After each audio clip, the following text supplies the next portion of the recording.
Good morning guys. उड़ान coaching में फिर से आपका एक बार स्वागत है। आइए आज हम नए टॉपिक ज्योमेट्री से स्टार्ट करते हैं। कल हमने कुछ इसके बारे में डिस्कस कर लिया था, आज इसी के आगे कंटिन्यू करेंगे। आइए तो समय ना गवाते हुए हम स्टार्ट करते हैं। हमने कल बताया था आपको कि यदि एक स्ट्रेट लाइन खींच दिया जाए और उस पर कोई पॉइंट लिया जाए तो इस प्रकार बनने वाला एंगल 180 डिग्री का एंगल होता है और इसे ही हम लीनियर एंगल बोलते हैं। लीनियर एंगल या इसी को हम रेखीय कोण या रिज कोण कहते हैं। रेखीय कोण या रिज कोण कहते हैं। साथ ही आपको मैंने कल एक और चीज़ डिस्कस किया था। क्या डिस्कस किया था कि यदि टू लाइंस एक दूसरे को इंटरसेक्ट करें, यदि टू लाइंस एक दूसरे को इंटरसेक्ट करें किसी एक पॉइंट पर, तो इस पर बनने वाले एंगल अपोजिट एंगल कहलाते हैं। यदि ये ए है, ये बी है, ये सी है एंड ये डी है, तो ये A B and C and D A is equal to B होगा and C is equal to D होगा। ये अपोजिट एंगल या इसे हम कहते हैं शीर्षाभिमुख कोण। क्या बोलते हैं? शीर्षाभिमुख कोण। शीर्षाभिमुख कोण से यानी जब टू लाइन्स एक दूसरे को इंटरसेक्ट करें किसी एक पॉइंट पर, तो इन पर बनने वाले एंगल आपस में अपोजिट एंगल आपस में इक्वल होंगे और क्या कहलाएंगे? ये अपोजिट एंगल से शीर्षाभिमुख कोण हिंदी में कहेंगे कि शीर्षाभिमुख कोण से एक दूसरे के इक्वल होते हैं। क्लियर? एक केस में और इसमें आपको मैं बताना चाहूँगा कि if one straight line and one point, यदि कोई भी पॉइंट ड्रा करते हैं हम यहाँ किसी एक स्ट्रेट लाइन पर, किसी एक रेखा पर, और इससे एक अदर हम किरण खींच दें, तो ये ए एंड बी, ये ए होगा एंड ये बी होगा, और ए प्लस बी का जो सम होगा 180 डिग्री का होगा। ये बात आप नोट करके रखेंगे कि जब भी ऐसा कोई भी एक क्वेश्चन आए कि कोई एक स्ट्रेट लाइन हो और उस पर एक कोई पॉइंट हो और उससे कोई एक किरण खींची गई हो, तो इस पर दो एंगल अलग अलग बनेंगे ए एंड बी इस प्रकार से, और इन दोनों एंगलों का सम जो होगा 180 डिग्री होगा। क्योंकि यह आगे चल के ये अल्टीमेट क्या बन जाएगा? ए प्लस बी यानी रेखीय कोण बन जाएगा। क्लियर? एंड एक और इसी में मैं ड्रॉ करके आपको दिखा दूं, यदि एक ही लाइन हो और इस पे कोई पॉइंट हो और इससे इस प्रकार की दो रेखाएं खींच दी जाए, दो किरण खींच दी जाए, तो इस पर इस प्रकार बनने वाले एंगल ए बी सी और इन तीनों का जो सम होगा वह भी कितने डिग्री का? 180 डिग्री का होगा। क्लियर? आई होप कि आप समझ पा रहे होंगे। यानी इस तरह से बने एंगल तब भी 180 होगा इन दोनों का सम, इस तरह से बनेगा तब भी इन तीनों का सम क्या होगा? 180 डिग्री का होगा। आइए, दो कॉन्सेप्ट और रह गए थे इसी के और बताने के लिए। तो नेक्स्ट हमारा है इसी में कि कल मैंने पैरेलल लाइन के बारे में आपसे डिस्कस कर लिया था कि समांतर रेखाएं क्या होती हैं। यानी ये दो समांतर रेखाएं हैं, यानी इनके बीच का डिस्टेंस क्या है? हमेशा इक्वल है, चाहे हम इन्फिनाइट तक चले जाएं। क्लियर? तो ये हमारे दो समांतर रेखाएं हैं और इस समांतर रेखा को एक तीसरी रेखा क्या कर रही है? इंटरसेक्ट कर रही है। क्या कर रही है? इंटरसेक्ट कर रही है। तो इस प्रकार यहाँ इस तरह जो भी एंगल बनेंगे, ये एंगलों में एक विशेष प्रॉपर्टी बनती है। इन एंगलों में क्या बनती है? विशेष प्रॉपर्टी बनती है। तो आइए इनको हम नोट करते हैं। मान के चलते हैं ये 1 है, ये 2 है, ये 3 है, ये 4 है, ये 5 है, ये 6 है, 7 एंड ये 8 है। तो इस पर जो भी एंगल इस प्रकार के बन रहे हैं, तो इन एंगलों में एक विशेष प्रॉपर्टी बनती है। क्या प्रॉपर्टी बनती है? आइए हम आपको डिस्कस करते हैं। जैसे मैंने कहा कि एक स्ट्रेट लाइन है, ये क्या है? Straight line. तो ये भी एक स्ट्रेट लाइन है। तो यदि मैं ये कहूँ कि 1 + 2 कितना होगा? 180 होगा। ये बात आप समझ पाए? यानी इस तरह जब भी फिगर बनेगा तो आपको याद रखना होगा। साथ ही 1+4 का भी कितना होगा 180 होगा, क्योंकि ये भी अल्टीमेट बन ही जाएगा। क्लियर। साथ ही 4 और 5 भी कितना होगा 180 होगा, क्योंकि जितना इधर छूटा है उतना ही तो इधर कवर किया है। तो ये चीज़ें आपको नोट करके रखना है। और इसमें एक विशेष प्रॉपर्टी क्या बनती है कि 1 जो होगा 1 इक्वल होगा आपका 3 के, और 2 जो होगा वो किसके इक्वल होगा 4 के। क्लियर। यानी ये इसके और ये इसके, ये कहाँ से हो जाएगा आपका शीर्षाभिमुख कोण से, या इससे मैं क्या कह दूँ अपोजिट एंगल। क्या बोल दूँ मैं अपोजिट एंगल। ठीक है, अपोजिट एंगल बोल दूँ या शीर्षाभिमुख कोण। ठीक है, शीर्षाभिमुख कोण से। साथ ही एंगल 3 जो होगा एंगल 5 के इक्वल होगा, और एंगल 4 जो होगा एंगल 6 के इक्वल होगा। इसे कहते हैं अल्टरनेट एंगल या एकांतर अंतःकोण, एकांतर अंतःकोण।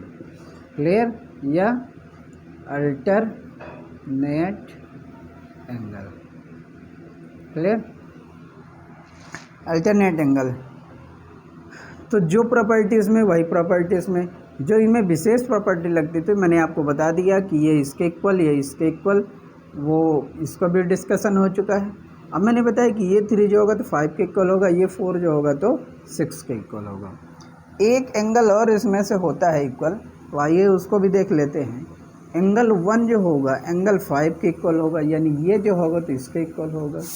एंगल 2 जो होगा आपका एंगल 6 के इक्वल होगा, और एंगल 3 जो होगा एंगल 7 के, और एंगल जो 4 होगा वो आपके एंगल 8 से। इस एंगल को बोलते हैं संगत, यानी एक ही जैसे हैं ये। जितना एंगल ये बनाता है आपका उतना ही एंगल का ये भी बनता है, इसलिए सेम कहलाती हैं, संगत कहलाते हैं। संगत एंगल, इन करस्पॉन्डिंग एंगल इसे बोलते हैं। संगत कोण से ये भी आपस में क्या होते हैं इक्वल होते हैं। आई होप कि आप समझ पाए होंगे। तो मैंने सारे इसमें जितने प्रॉपर्टी बनती सारे डिस्कस कर ली, और इनसे रिलेटेड आपके क्वेश्चन आते हैं। तो आई होप कि आप इन बात को समझ पाए होंगे। तो आगे चल के हम डिस्कस करते हैं क्वेश्चन। अच्छा, मैंने एक चीज़ बता दिया कि 4 + 5 180 होगा, ये बात आप समझ पाए होंगे। Angle 4 + angle 5 = 180, and angle 3 + angle 6 = क्या होगा 180 होगा। क्लियर, ये बात आपको समझनी होगी। आइए तो अब हम क्वेश्चन सॉल्व करते हैं। ये थे हमारे कुछ बेसिक एंगल से संबंधित जो जिस तरह से बन सकते थे, मैंने आपको दिखा दिया। इतने टाइप से एंगल बनते हैं। इसमें एक एंगल और बनता है जो आपको मैंने शायद बता दिया, एक्यूट एब्ट्यूज। एक एंगल आपको रिफ्लेक्सिव एंगल भी बनता है। रिफ्लेक्सिव का मतलब होता है जैसे ये आपको कोई एक एक्यूट एंगल है और इधर बनने वाला ये कोण रिफ्लेक्सिव एंगल कहलाता है, रिफ्लेक्सिव एंगल कहलाता है। यह इसी कोण को हम पूर्ववर्ती कोण कहते हैं, परिवर्ती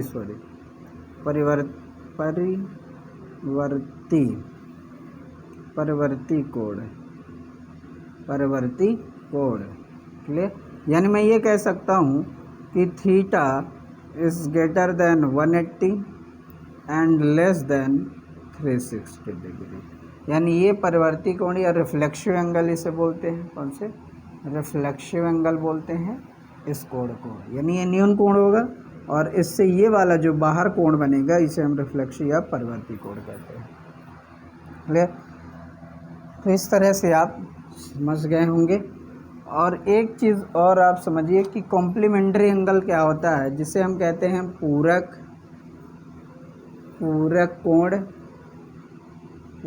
कोण, और एक आपका होता है समपूरक कोण। दो कोण होते हैं आपके, इसे हम क्या कहते हैं कॉम्प्लीमेंट्री, और इसे बोलते हैं सप्लीमेंट्री।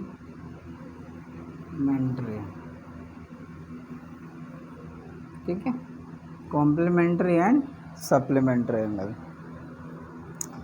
तो सप्लीमेंट्री एंगल क्या होते हैं कि if two angle A plus B equals to 180, यानी दो एंगलों का सम कितना हो 180 होना चाहिए। और कॉम्प्लीमेंट्री एंगल क्या, ए प्लस बी का सम कितना होना चाहिए 90 डिग्री। तो इस प्रकार से हमारे ये पूरक कोण कहलाएंगे ऊपर वाला, और ये हमारा क्या कहलाएगा समपूरक कोण। क्लियर? आई होप कि आप समझ पाए होंगे ये कॉम्प्लीमेंट्री एंगल है, ये सप्लीमेंट्री एंगल है। आइए अब डायरेक्ट हम चलते हैं क्वेश्चन पे। तो आप क्वेश्चन नोट करेंगे, मैं एक बार लिखे दे रहा हूँ, फिर आप सॉल्व करेंगे। तो गाइस मैंने क्वेश्चन लिख रखा है कि कोई एक कोण है अपने संपूरक कोण का 5 गुना है, तो वह कोण आप बताइए कितना होगा। वह कोण मतलब जो कोण अपने संपूरक का क्या है 5 गुना है। क्लियर? तो आइए सॉल्व करते हैं क्वेश्चन को। कहता है कि वे एक कोण है, मुझे नहीं पता, मैंने मान लिया क्या है ए। एक कोण है अपने संपूरक का, संपूरक कोण कितना मान लेता हूँ मैं बी। बोल रहा है कि संपूरक कोण का कितना है 5 गुना है, यानी इसको मैं ऐसे लिख सकता हूँ, यानी 5a प्लस बी। क्यों मैं ऐसा लिख रहा हूँ? क्योंकि संपूरक बोल रहा है, और संपूरक क्या होगा भाई, कोई भी कोण होगा उन दोनों का सम कितना होगा 180 होगा। अच्छा 2 गुना है तो इसको भी आप ए ही लिख दो। क्लियर? क्या लिख दें हम ए, यस या नो? या आप इसको ऐसे समझे कि ये दोनों ऐड हो जाएंगे, कितना हो जाएगा 6 से 180 डिग्री हो जाएगा, ये इससे डिवाइड हो जाएगा तो कितना आ जाएगा 30। यानी ये एंगल जो होगा हमारा, अब इसका नाम मैं बी दे देता हूँ, अब मैं इसका नाम बी दे देता हूँ। इसके पीछे रीज़न आप समझिए कि ये जो भी एंगल होगा इसका 5 टाइम्स आप ये होगा, तो इसलिए मैंने ए ले लिया था। लेकिन ये जो वैल्यू निकल के आई दोनों में ए होगा, तो ऐसा थोड़ा सा यदि आपको ए लिखना है तो ए भी लिखे रहेंगे। तो ये इस तरह से अकॉर्डिंग टू क्वेश्चन है, कि 5a plus A is equal to 180, तो A is equal to 30 degree, A is equal to 30 degree. ये तो वो क्या है छोटा वाला है संपूरक कोण का, लेकिन ये कितना होगा, ये आप फर्स्ट मान लें या सेकंड, तभी तो दोनों का सम 180 होगा। तो ये पूछ रहा है कि 5 टाइम्स वह कोण कितना होगा, 5 गुना है तो वह कोण कितना होगा, तो ये वाला चाहिए आपको। तो ये तो ये आ गया, यानी 5 इंटू 30 इक्वल्स टू कितना आ गया 150 एंगल्स। क्लियर? यानी वह कोण कितने डिग्री का होगा आपका 150 डिग्री का होगा इस क्वेश्चन के आधार पर। नेक्स्ट क्वेश्चन है हमारे पास, नेक्स्ट क्वेश्चन ऐसा कर लेते हैं, इसको एक तरीके से और हम सॉल्व कर सकते थे। ऐसा मैं कह सकता था कि जो थीटा है वह 5 थीटा के इक्वल है, जो थीटा है वो 5 थीटा के इक्वल है, क्योंकि यही तो है 5 गुना दूसरे वाले से, तो ये एक दूसरे के इक्वल है। लेकिन इन दोनों का सम जो है थीटा प्लस 5 थीटा इक्वल्स कितना है 180 डिग्री है। तो 6 थीटा इज इक्वल टू क्या हो जाएगा 180, यानी यहाँ से थीटा की वैल्यू कितनी आ जाएगी, थीटा की वैल्यू आपकी आ जाएगी 30 डिग्री। तो थीटा ही तो 5 थीटा के इक्वल है, यानी मैं ये कह सकता हूँ 5 थीटा यानी 5 into 30 is equal to 150 degree. Clear? I hope you understand. आइए नेक्स्ट क्वेश्चन मैं इसी पे सॉल्व करता हूँ, एक एंगल से ही रिलेटेड है। क्वेश्चन नंबर 2 है कि एक स्ट्रेट लाइन है हमारे पास, एक स्ट्रेट लाइन, और इस पे 2 एंगल बनते हैं। कितने एंगल? 2 एंगल बनते हैं। इस प्रकार से ये 2 एंगल बनाए जाते हैं, और एक नीचे की तरफ एंगल है।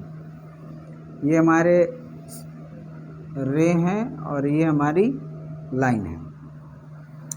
ये आपका 2x है, ये आपका x है, एंड ये आपका इस प्रकार से एक एंगल बनता है, एंड 105 डिग्री का ये बनता है, एंड ये आपका 3x का है। देन आपसे क्वेश्चन पूछ रहा है find the x plus y equals to what. Clear? तो इस क्वेश्चन को आप सॉल्व करके देखते ही आपको समझ आना चाहिए। जब मैंने बताया था कि कोई भी स्ट्रेट लाइन हो और इस पे यदि ये पूरा ले लिया जाए तो कितने डिग्री का बनता है 180 डिग्री का। तो मैं यहाँ से x की वैल्यू फाइंड आउट कर सकता हूँ। यहाँ से मैं क्या इसकी सॉरी ये बाई है, याद रखेंगे बाई है। तो क्या हो जाएगा 3x equal to 180 minus 105 degree. Clear? यानी x इजिकल टू कितना आ जाएगा 185 माइनस 75 आएगा डिवाइड बाई 3 और ये कितना हो जाएगा 25। यानी x की वैल्यू कितनी आ गई 25। तो मैं यहाँ भी चूँकि x की पूछ रहा था तो मैंने x की वैल्यू फाइंड आउट किया। अब बाई कैसे निकलेगा? तो आई होप कि आप समझ पा रहे हो बाई कैसे निकलेगा, क्योंकि यहाँ x की मिल गया तो ये कितना हो जाएगा, तो ये वैल्यू हमारी हो जाएगी 50 डिग्री। अब ये आपको नहीं पता, लेकिन आपको पता होना चाहिए कि जब भी कोई एंगल इस प्रकार का बनता है कितने डिग्री का बनता है, ये 90 डिग्री का बनता है। जब भी इस तरह का कोई एंगल आपको दिखे तो आपको क्या मानना है 90 डिग्री। तो 50 प्लस 90 कितना हो जाएगा 140। यानी मैं ये कह सकता हूँ कि 140 degree plus y equals to 180 degree, क्योंकि फिर से ये कंप्लीट एंगल हो जाएगा। तो बाई इक्वल्स टू कितना हो जाएगा 40 डिग्री। कितना हो जाएगा 40। क्या हमसे यही पूछा? नहीं, हमको दोनों का सम पूछा था। तो 25 प्लस 40 इक्वल्स टू कितना हो जाएगा 65 degree. This is correct answer. Clear? I hope आप समझ पाए होंगे इस क्वेश्चन का भी आंसर। आइए नेक्स्ट क्वेश्चन सॉल्व करते हैं। तो है गाइस, मैंने 4 क्वेश्चन लिख रखे हैं, 1 2 एंड 3 क्वेश्चन है। आइए इनको सॉल्व करते हैं फिर से एक बार। एंगल से रिलेटेड क्वेश्चन है। इसी प्रकार आपको क्वेश्चन गिवन होगा कि एक स्ट्रेट लाइन है इस प्रकार से हमारे, और इसमें आपको गिवन है कि if A and B is equal to 2:3 तो सी की वैल्यू ज्ञात करें, और इस प्रकार से हमारा सवाल है। तो आइए सॉल्व करते हैं इसको कि किस प्रकार से हमारा सोल्यूशन होगा। तो आपको क्या गिवन है कि A/B इज इक्वल टू 2:3, यानी 2:3, यानी इसकी वैल्यू हमें दे रखा है 2:3, और क्या इसकी वैल्यू दे रखा है 2:3। तो क्या हमें कुछ पता है इसके बारे में? नहीं। आगे मैं ये क्या फाइंड आउट कर सकता हूँ इससे? तो आपको इधर से एक चीज़ एज्यूम करना होगा कि ये पूरा कितने डिग्री का बनता है 90। So remaining total A plus B कितना होगा 90 होगा, क्योंकि तो आपको पता है कि टोटल कितना बनता है 180। तो ये बात मुझे समझ आ गई कि यानी इन दोनों का सम मैं ऐसे कह सकता हूँ 2x plus 3x equals to 90 degree के इक्वल होना चाहिए। यहाँ से ये सम हो जाएगा तो कितना आ जाएगा 5x, और 5x आएगा मतलब ये कितना हो जाएगा आपका कट जाएगा, तो 5 × 5 एंड 4 एंड 18, यानी x की वैल्यू कितनी आ गई 18। x की वैल्यू कितनी आपकी आ गई 18। चूँकि मैं ये सब लिख रहा हूँ, आपको लिखना नहीं है, समझना है। तो x की वैल्यू कितनी आ गई 18, और इसमें वैल्यू रख देंगे तो ये कितना हो जाएगा, a कितना हो जाएगा 36 हो जाएगा, और ये b कितना हो जाएगा, ये 54 हो जाएगा। यानी क्लियर? यानी इतनी बात आपको समझ आ गई कि ये 54 हो गया और ये 36 हो गया। अब आपको किसकी वैल्यू निकालनी है? सी की। अब सी की वैल्यू बड़ा आसान है, चाहे आप तो इधर से निकाल लो चाहे इधर से निकाल लो, क्योंकि ये आपको पता हो गया 54 है और ये टोटल बनता कितना है 180, तो ऑलरेडी आपको पता हो जाएगा। या यहाँ से भी आप निकाल सकते हैं। शायद सॉरी ये क्वेश्चन में गिवन नहीं है, ये मैंने लिख दिया, नहीं तो आपको डायरेक्ट ही पहले ही आंसर पता चल जाता। सॉरी, तो ये क्वेश्चन में गिवन नहीं था, मैंने लिख दिया, क्योंकि यहाँ यदि 54 होता तो मैं डायरेक्टली यहीं से निकाल देता। तो अब यहाँ से मुझे निकालने के बाद 54, अब ये कि 1 स्ट्रेट लाइन है और 1 स्ट्रेट लाइन में 180 के बनता है, ये 54 है। सो रिमेनिंग, तो मैं सी कह सकता हूँ कि सी इज इक्वल टू 180 माइनस 54, तो सी इक्वल्स टू कितना हो जाएगा आपका, ये आपका हो जाएगा 126। तो सी की वैल्यू कितनी हो जाएगी 126 इस करेक्ट आंसर। आइए इसको सॉल्व करते हैं। अब ये क्वेश्चन जो गिवन है आपका, थीटा की वैल्यू फाइंड आउट करना है। आपको ये 20 डिग्री दिया है, ये दोनों ही पैरेलल लाइन है, जो एक दूसरे क्या है पैरेलल लाइन है। तो पैरेलल लाइन है, इसका मतलब ये हो गया ये भी पैरेलल लाइन है। क्लियर? यानी ये भी एक दूसरे क्या है पैरेलल है। तो ये पैरेलल बनेंगे, तो मैं ये कह सकता हूँ मैंने आपको तो बताया था कि दो पैरेलल लाइन के बीच जब वो कोई एक तीसरी लाइन प्रतिच्छेद करती है तो इन दोनों का और इसका सम कितना बनेगा 180। कितना बनेगा 180। क्लियर? आई होप आप समझ पा रहे होंगे कितना बनेगा 180। तो मैं ऐसे कह सकता हूँ कि यदि ये 180 बनेगा तो ये कितना होगा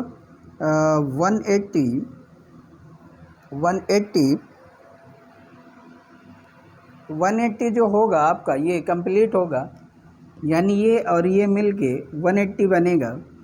कितना बनेगा आपका 180 बनेगा। तो ये कितने डिग्री का एंगल बन जाएगा आपका 25 डिग्री का एंगल बनेगा। कितने बनेगा आपका 25 डिग्री का एंगल बन जाएगा।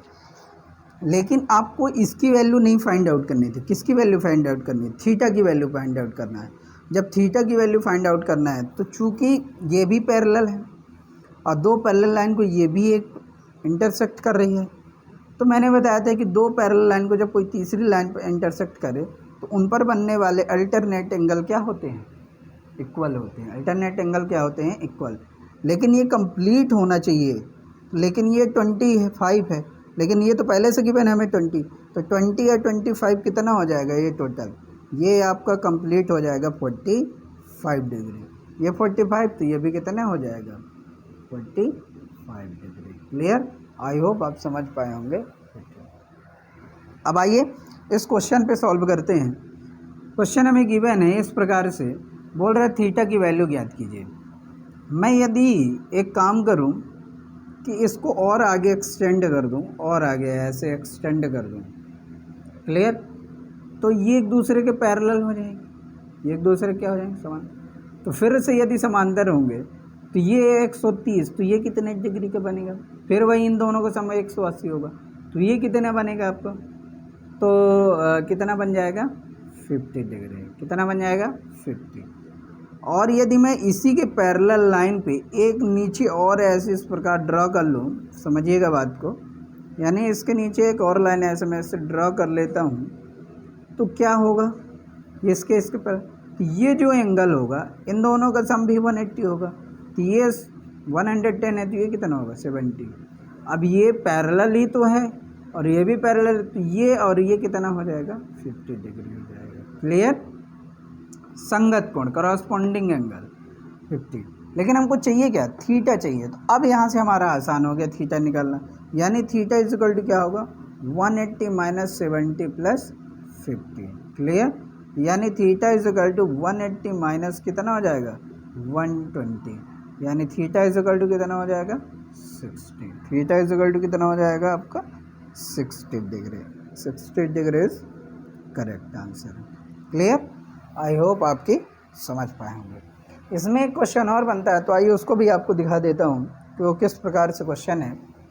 आप इनको नोट डाउन जरूर कर लीजिएगा, क्योंकि ये इतने अच्छा क्वेश्चन है कि आप एक बार देख लेंगे तो आपको समझ आ जाएगा कि अब किसी भी टाइप के इस प्रकार सवाल आएंगे तो बन जाएंगे, क्योंकि आपको मैंने कॉन्सेप्ट सिखाया है, डायरेक्ट सोल्यूशन नहीं कराया है। डायरेक्ट सोल्यूशन करने से आपको पता ही नहीं चल पाता है कहाँ से आ गया क्या आ गया, इसलिए मैंने पहले आपको थ्योरी समझाई सारी। थ्योरी समझने के बाद आप डायरेक्ट सवाल पे जाएंगे तो आपको क्लियर होगा कैसे सोल्यूशन करना है। आइए एक क्वेश्चन और करता हूँ। एक इस प्रकार से हमारा डायग्राम बना हुआ है।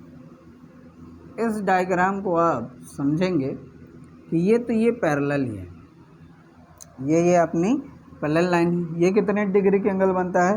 ये 40 डिग्री के एंगल बनता है। ये कितने डिग्री के एंगल बनता है? ये 30 डिग्री के एंगल बनता है। तो आपसे क्वेश्चन पूछ रहा है कि बताइए इस थीटा की वैल्यू कितनी होगी। क्लियर?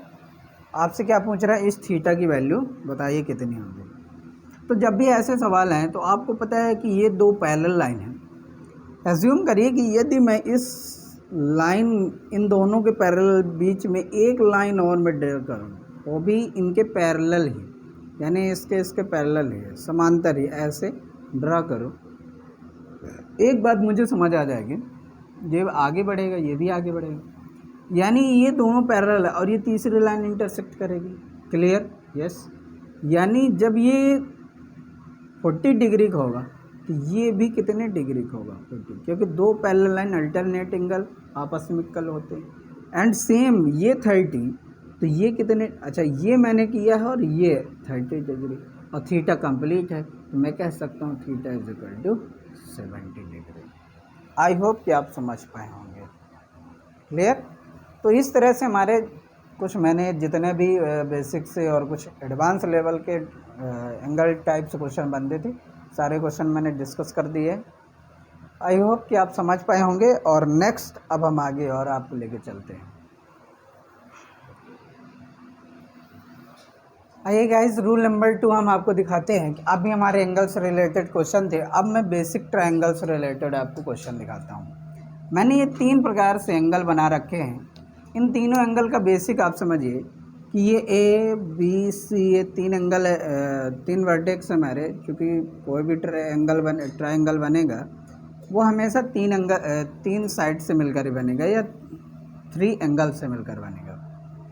तो मैं ये कहता हूँ आपको, ये सभी को पता है कि angle A plus B plus C यानी A plus B plus C का सम कितना होता है, 180 डिग्री होता है। यानी इन तीनों एंगलों का सम कितना होगा, 180 डिग्री। लेकिन मैं ये जब इस जगह की बात करूँगा, यानी ए है, ये बी है और ये सी है, ये थीटा है, तो मैं इसको अल्फ़ा मान लेता हूँ, इसको मान लेता हूँ बीटा, और ये आपको मान के चलता हूँ पी। ये तो सिंपल सा ट्रायंगल था, लेकिन इस ट्रायंगल में ये साइड जो हमारे एक्सटेंड है। तब हम क्या करते हैं कि एक थ्योरम आपने पढ़ी होगी कि किसी भी ट्रायंगल में, किसी ट्रायंगल के किसी एक साइड को यदि एक्सटेंड किया जाए यानी बढ़ाया जाए, किसी भी एक त्रिभुज में किसी त्रिभुज की एक भुजा को यदि बढ़ाया जाए, तो ये बाहर बनने वाला कोण जो है यानी एक्सटीरियर एंगल, ये जो थीटा होता है, इन दोनों यानी 2 interior angles, opposite to interior angles यानी अल्फ़ा प्लस बीटा, इन दोनों इंटीरियर एंगल के सम के इक्वल होता है। आपने पढ़ा होगा बाह्य थ्योरम, है ना, बाह्य कोण की प्रमेय। यानी बाह्य कोण की प्रमेय क्या कहती है कि कोई भी एक ट्रायंगल में यानी किसी भी त्रिभुज में किसी एक भुजा को यदि बढ़ाया जाए, तो बढ़ाने पर बाहर बनने वाला ये कोण उसके 2 अंतः कोणों के, इसके 2 सुदूर अंतः कोणों के योग के बराबर होता है। यानी alpha plus beta is equal to theta. आइए 3rd नंबर पे चलते हैं। इस पे क्या कहता है, ये मान के चलिए आपका अल्फ़ा है और ये मान के चलिए क्या है, बीटा है। ये कहता है कि ए बी जो साइड है हमारी वो क्या है, ए सी के इक्वल है। तो आपको ये थ्योरम भी याद होगी, ना होगी तो आप याद रखेंगे कि किसी भी त्रिभुज में उस त्रिभुज की 2 भुजाएं आपस में यदि बराबर हैं, यानी ए बी ए सी के बराबर है, यानी किसी भी त्रिभुज में 2 भुजाएं आपस में यदि बराबर हैं, तो इस भुजा के सामने वाला ये कोण और इस भुजा के सामने वाला ये कोण भी आपस में बराबर होते हैं। यानी angle alpha equals to angle beta होता है। क्लियर। आई होप कि आप इन तीनों के कंडीशन को समझ पाए होंगे।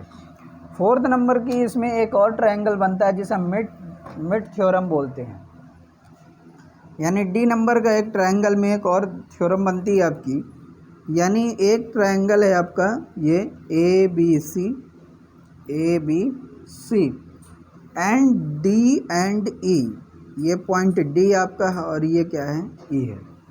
यदि D and E are mid point, यानी डी एंड ई ये मिड पॉइंट है, ये मिड पॉइंट है, किसका मिड पॉइंट है, ए बी का एंड बी सी का। मैं ये कह देता हूँ कि किसी भी त्रिभुज में भुजा ए बी और ए सी का यदि डी और ई मध्य बिंदु है, तब भुजा बी सी वो ए बी एंड ए सी का क्या है, मध्य बिंदु है। मैं कहता हूँ कि D and E are mid point of A B and A C. यदि डी और ई क्रमशः ए बी और ए सी के मध्य बिंदु हैं, तो देन तब इसमें कुछ केसेस बन जाते हैं। यदि ऐसा कोई आपको ट्रायंगल मिल जाए तो इसमें क्या निकल के आती है प्रॉपर्टी, ये समझने के वाली बात है, हमारी इम्पॉर्टेंट बात है कि यदि इस तरह का हो गया तो क्या इसमें होता है। तो इसमें ये होता है फर्स्ट केस कि जो DE होगी यानी DE जो होगी वो समांतर होगी आपके BC के, यानी DE जो होगी वो पैरेलल होगी किसके, BC के। और सेकंड इसी में केस बन जाता है कि जो DE होगी यानी जो DE होगी आपकी ये इक्वल्स टू होगी 1/2 BC के। आई होप क्लियर हो जाएगा।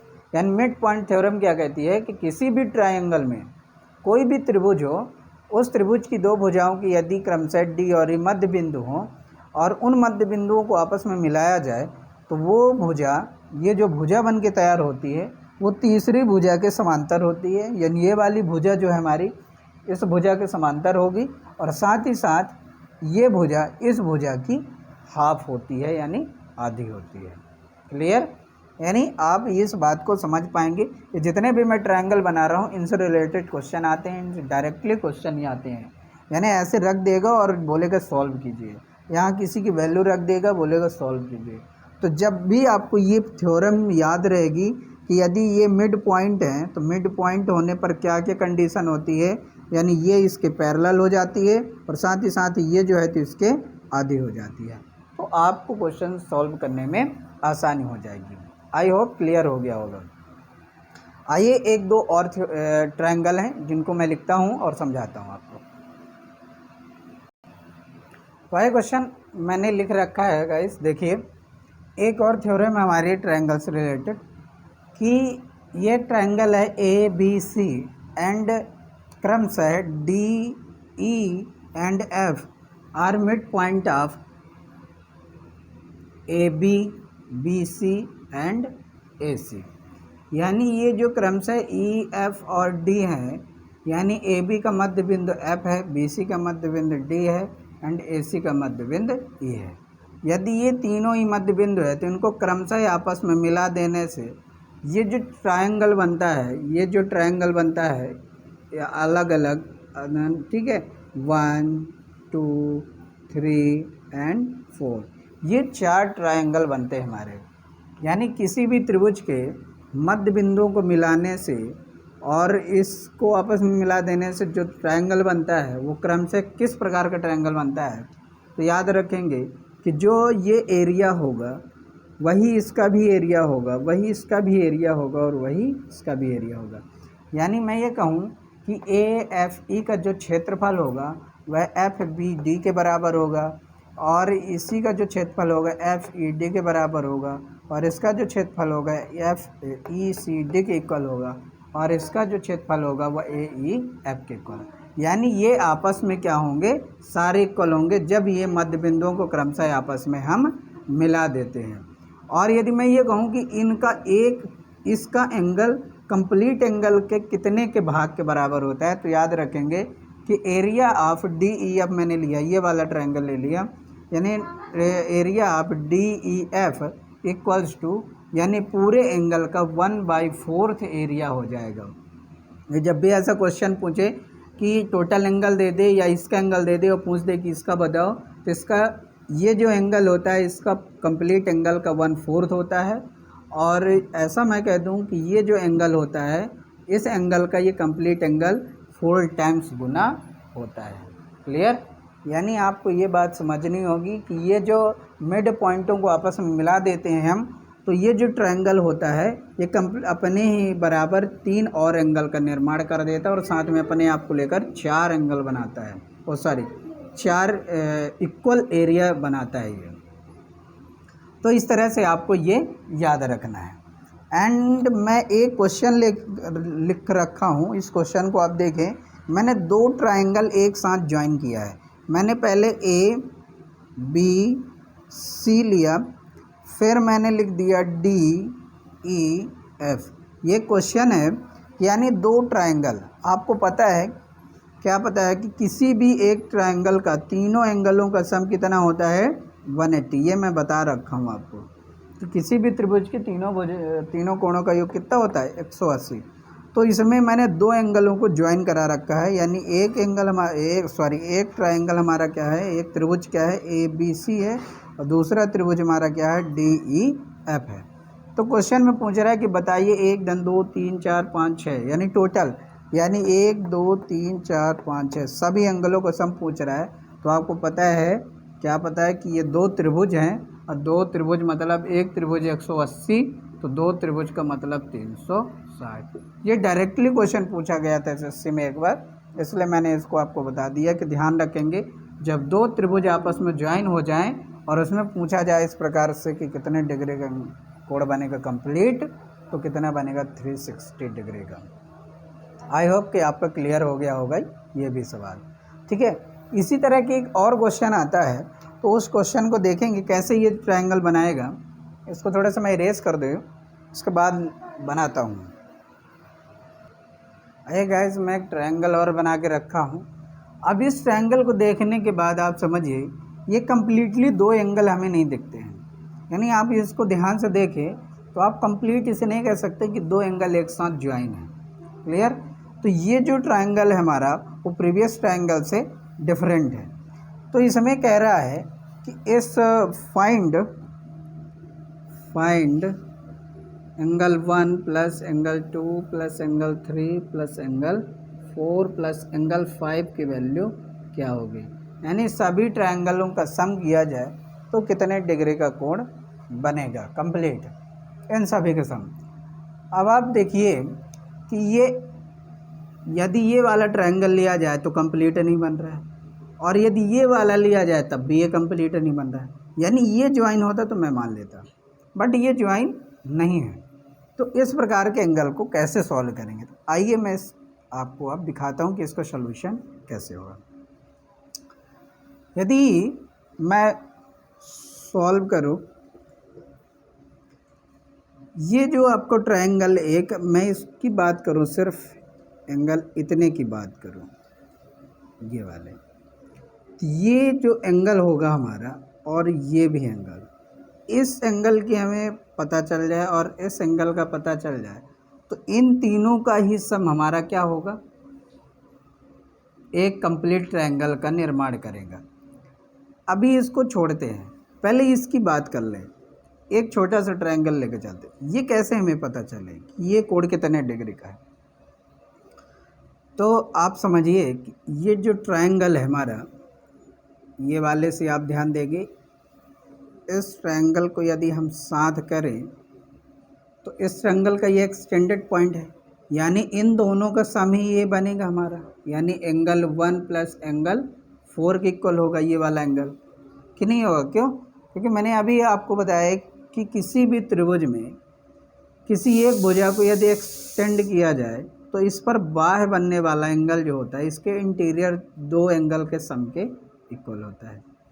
सेम इसी तरह इसकी मैं बात करूं इस वाले एंगल की, तो यहाँ से भी हमें इसी तरह नहीं मिलेगा।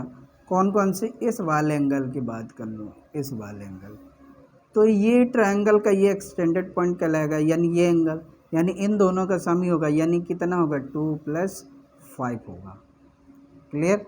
यानी यहाँ से ये 2 + 5 हो जाएगा, यहाँ से 1 + 4 हो जाएगा, और ये 3 पहले से ही है, यानी ये कंप्लीट हमारा किसका निर्माण कर दिया, 1 + 2 सीक्वेंस में लिख दें तो 1 + 2 + 3 + 4 + 5 = 180, क्योंकि ये एक कंप्लीट ट्रायंगल बनेगा और कंप्लीट ट्रायंगल का जो वैल्यू होती है वो कितनी होती है, 180 डिग्री की होती है। क्लियर? आई होप कि आप इस पूरे एंगल के कॉन्सेप्ट में आप पूरी तरह समझ पाए होंगे, और ये एक बहुत ही बेहतरीन कॉन्सेप्ट था इस ट्रायंगल का, इसलिए इस बात को आप समझ पाए होंगे कि मैंने अभी ये थ्योरम पढ़ाई कि किसी भी त्रिभुज की एक भुजा को बढ़ाया जाए तो उसके बाहर बनने वाला कोण उसके अंतः 2 कोणों के योग के बराबर होता है। इसलिए आपको सारे थ्योरम के सारे कॉन्सेप्ट याद रखना है, क्योंकि ये सब इम्प्लीमेंट होते जाएंगे आगे चलते। ठीक है, thank you so much guys, आज के लिए इतना ही, कल हम नेक्स्ट पढ़ेंगे। हाँ, एक बात और कि लाइक और सब्सक्राइब ज़रूर करें ताकि हम आगे आपको इसी तरह वीडियो देते रहें।